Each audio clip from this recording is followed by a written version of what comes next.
किसी गांव में एक साधु रहा करता था। वो जब भी नाचता तो बारिश होती थी। अतः गांव के लोगों को जब भी बारिश की जरूरत होती थी तो वे लोग साधु के पास जाते और उनसे अनुरोध करते कि वे नाचे, और जब वो नाचने लगता तो बारिश जरूर होती थी।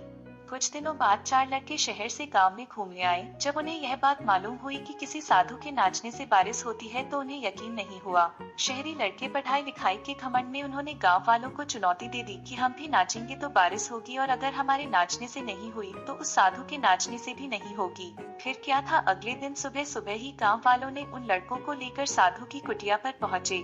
साधु को सारी बात बताई गई। फिर लड़कों ने नाचना शुरू किया। आधे घंटे बीते और पहला लड़का थक कर बैठ गया, पर बादल नहीं दिखे। कुछ देर में दूसरे ने भी यही किया और एक घंटा बीते बीते बाकी दोनों लड़के भी थक कर बैठ गए, पर बारिश नहीं हुई। अब साधु की बारी थी। उसने नाचना शुरू किया। एक घंटा बीता, बारिश नहीं हुई। साधु नाचता रहा। 2 घंटा बीता, बारिश नहीं हुई, पर साधु तो रुकने का नाम ही नहीं ले रहा था। धीरे धीरे शाम ढलने लगी कि तभी बादलों की गड़गड़ाहट सुनाई दी और जोरों की बारिश होने लगी।